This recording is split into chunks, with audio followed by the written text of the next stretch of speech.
نہیں مولا کوئی بات نہیں. کہا خواب میں بھی میری ضرورت نہیں ہو رہی کہ میں مولا سے شکوہ کر سکوں کہ میرے دل میں شکوہ تو ہے مولا میرا پاؤں ٹھیک نہیں ہو رہا. کہا اے عبد الحسین امینی, اس نے مجھے چیلنج کیا تھا صبح تک پاؤں ٹھیک کر دے مارنا چھوڑ دوں گا.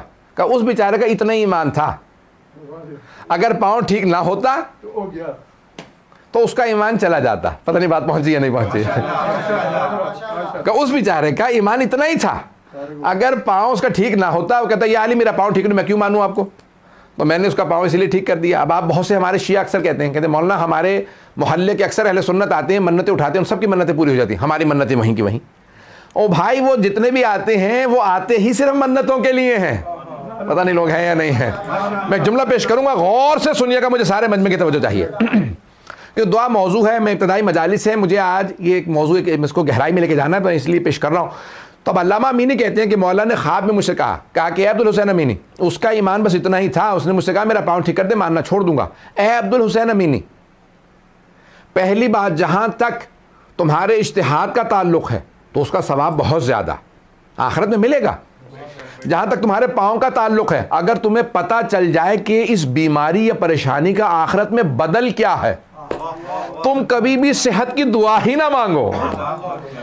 اور تیسرے, اگر تم مجھ سے کہہ بھی دو نا کہ یا علی میں ماننا چھوڑ دوں گا میرا پاؤں ٹھیک کر دیں, تب بھی ٹھیک نہیں کروں گا. اور جہاں تک الغدیر کا تعلق ہے تو میرا حق ہے کہ تم لکھو. پتہ نہیں لوگ پہنچے یا نہیں پہنچے. میرا حق ہے, میں نے تمہیں اتنا دیا, اتنا عطا کیا, میری ولایت تمہارے پاس ہے. پتہ نہیں لوگ ہیں یا نہیں ہیں. تم اتنے قابل ہو, اوروں میں صلاحیت ہی نہیں کہ میری ولایت کا دفاع کر سکیں. ہر ایک میں تو صلاحیت نہیں کہ الغدیر لکھ سکے, تم میں صلاحیت ہے, میرا حق ہے کہ تم لکھو. اگر آپ میں سے کوئی کہہ رہا ہے میں نے امام مرگا بنا دیا, تو کئی پہ مولا کہیں گے میرا حق تھا کہ تو بناتا. پتہ نہیں بات پہنچی یا نہیں پہنچی. بھائی ہر کسی میں تو دم ہی نہیں ہے, جس میں ہے تو مولا کہیں گے بھائی میرا ذکر ہوتا, یہ تم نے کیا کوئی احسان نہیں, ہاں میں جزا دوں گا, ہاں میں اجر دوں گا, یہ اوروں کو نہیں ملے گا, تمہیں ہی تو ملے گا, اور کسے ملے گا. پتہ نہیں بات پہنچ رہی ہے نہیں پہنچ رہی. تو جو بھی اگر کوئی نیکی کرتا ہے تو کہتے بھائی دیکھو جو تم لکھ رہے ہو الغدیر میرا حق ہے تو تم لکھو. جہاں تک پاؤں کا تعلق ہے نا, تم کہہ بھی دو نا کہ مولا میرا پاؤں ٹھیک کر دیں تو مارنا چھوڑ, تب بھی ٹھیک نہیں کروں گا. جانتے ہو کیوں؟ کا مولا آپ ہی بہتر جانتے ہیں. کہ اس لیے کہ وہ تو چھوڑ کے چلا جاتا, تم اگر کہو گے بھی نا کہ یا علی ماننا چھوڑ دوں گا میرا پاؤں ٹھیک کر دے, تب بھی نہیں ٹھیک کروں گا, کیونکہ مجھے پتا ہے تم جاؤ گے تو جاؤ گے کہاں. صبح ناراض ہو کے جاؤ گے, شام کو آ کے پھر میرے ذریعے پہ رو گے مولا معاف کر دیجئے. پتہ نہیں لوگ پہنچ رہے نہیں پہنچ رہے. اب سمجھ میں آیا یہ اوروں کی کیوں منتیں اٹھ کے پوری ہو جاتی ہیں, آپ کی کیوں پوری نہیں ہوتی. کیونکہ مولا جانتے ہیں یہ جائیں گے تو جائیں گے کہاں, یہ میرے ہیں. تو عزیزان گرامی, اس لیے بہت سی باریکیاں ہوتی ہیں ہمیں سمجھ نہیں آ رہی ہوتی, تو ان باریکیوں کو سمجھنا بہت ضروری ہے. کئی مرتبہ مصلحت نہیں ہوتی, آپ کے لیے اجر و ثواب آخرت میں رکھا ہوتا ہے. ان تمام دعاؤں کے اندر کوئی نہ کوئی قبولیت نہ ہونے میں بھی کوئی مصلحت ہوتی ہے. ایک اور میں پیش کر دوں اگر سننا چاہیں. اللہ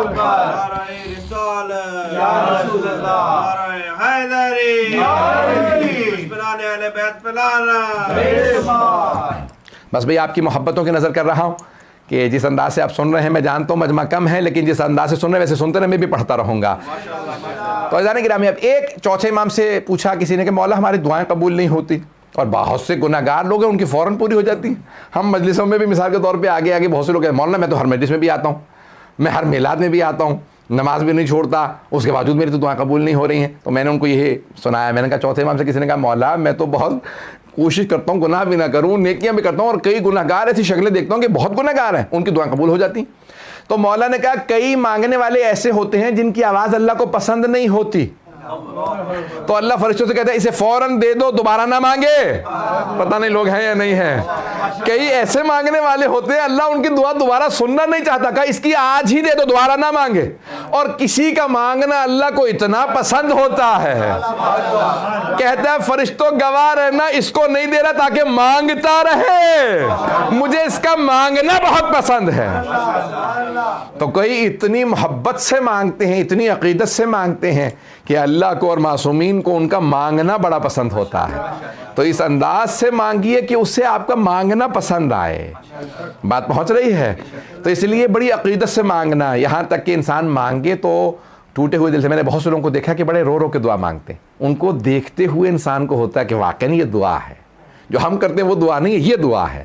اتنا میں نے دیکھا ہے بعض لوگوں کے دعا میں اثر ہوتا ہے کہ آنسو یہاں پہ دعا شروع کرتے ہیں اور ان کے آنسو بہنے لگتے ہیں. واقعی انسان کو یقین ہو جاتا ہے کہ ہاں کچھ ایسے دعا مانگنے والے ہیں کہ جن کی وجہ سے ہر ایک کی دعا قبول ہوتی ہے. تو روایت کے الفاظ ہیں, کچھ ایسے مانگنے والے ہوتے ہیں جن کی وجہ سے سب کی, اتنا بڑا مجمع ہوتا ہے اس میں بعض کہتے ایک ایسا ہوتا ہے, ایک جس کی وجہ سے جب فرشتے آتے ہیں نا, اللہ کہتا ہے جا اس کی دعا لے آ. فرشتے کہتے ہیں پروردگارا اسی محفل میں جہاں پہ وہ آدمی بیٹھا ہے, جا کہاں جب جا رہے ہو تو پھر سب کے لیے آنا دعائیں. پتہ نہیں لوگ ہے یا نہیں. دیکھیں وہ کریم ہے, ایک کی دعا کے لیے بھیجا کہ بھئی اس کی دعا لے آنا. کہ پروردگارہ پھر باقی لوگ کبھی سب کی جب جا ہی رہے ہو تو سب کی دعائیں لے آؤ. وہ اتنا کریم ہے, گنہگاروں کی دعائیں بھی قبول کر لیتا ہے ایک نیک کی وجہ سے. اب سمجھ میں آیا یہ مسجدوں امام بارگاہوں میں دعائیں مانگنا کیوں مستحب ہے, کیونکہ وہاں پہ ایک ایسا ہوگا جس کی وجہ سے دعا قبول ہو رہی ہوگی. اسی لیے کہا جاتا ہے زری پہ جاؤ, حرم میں جاؤ, وہاں جلدی دعا قبول ہوتی ہے, ہماری وجہ سے نہیں. ہم تو وہی گناہگار ہیں, لندن میں بیٹھ کے مانگے, کربلا میں بیٹھ کے مانگے. کربلا میں کوئی حسین ہے جس کے صدقے میں دعائیں ساری اللہم صلی علی محمد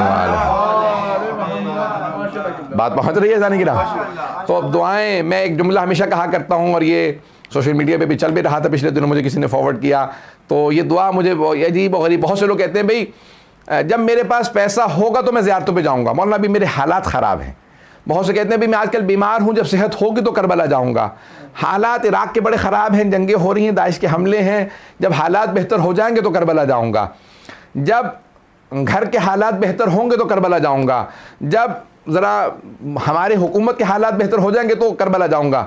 تو میں ہمیشہ کہتا ہوں کہ نہیں, بیماری میں جاؤ, صحت وہاں سے لے کے آؤ. مفلسی میں جاؤ, دولت وہاں سے لے کے آؤ. خراب حالات میں جاؤ, وہاں سے حالات کو بہتر کروا کے آؤ. عزیزان گرامی, محمد و آل محمد ہی کے ہاں سے ساری دعائیں ملنی ہیں. تو انسان یہ نہ سوچے کہ بھئی جب اچھے ہو جائیں گے تو جاؤں گا. نہیں, برے حالات میں بھی جائیے تاکہ وہاں سے بہتر ہو کے واپس آئیں. عزیزان گرامی, یہ انسان کی تمام کیفیات ہوتی ہیں. تو بعض اوقات بہت سے ایسے گنہگار ہوتے ہیں, ان کو دعا قبول کرنے کے بعد اپنا بھی بنایا جاتا ہے. میں ایک صرف واقعہ پیش کرنا چاہتا ہوں.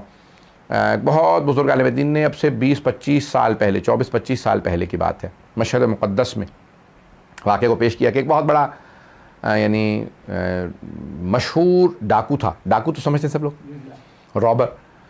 تو کہا کہ وہ یہ بھی نہیں پرواہ کرتا تھا کہ یہ زائرین ہے, زائرین کو بھی لوٹ لیتا تھا. آپ کو پتہ نا کئی لوگ ہوتے ہیں کہ یار چلو یار یہ زائر ہے, کہتے ہیں آپ زیارت پہ جا رہے ہیں, چلو آپ کو نہیں لوٹتا, چلے جاؤ. ایسے ہوتے ہیں, میں نے دیکھا کہ ان کے بھی کوئی حد و حدود ہوتی ہے نا, برے لوگوں کے بھی کچھ نہ کچھ اصول ہوتے ہیں. تو اس نے کہا بھی میں ہوں تو ڈاکو لیکن زائرین کو نہیں لوٹتا. وہ ایسا ڈاکو تھا جو زائرین کو بھی لوٹ لیتا تھا. اب ایک کچھ زائرین کو لوٹ رہا تھا, تو اس نے کہا, زائر نے کہا کہ میں نے تمہاری شکل دیکھ کے یاد آیا, میں نے خواب دیکھا امام رضا علیہ السلام کو, انہوں نے تمہیں بلایا. تو اس نے کہا کہ تم اس لیے مجھ سے ایسی باتیں کر رہے ہو تاکہ میں تمہیں نہ لوٹوں. اس نے کہا مجھے تم سے کیا, پیسے تم رکھ لو, یہ جو میرے پاس تھا, لیکن میں نے اس طرح سے خواب دیکھا. تو اب وہ تھا لٹیرا تھا لیکن اہل بیت کا ماننے والا. اچانک کسی عالم دین نے بھی کہا بھی تمہارے متعلق اس طرح سے خواب دیکھا کہ مولا رضا نے کہا کہ اس سے کہو یہ میری زیارت پہ کیوں نہیں آتا.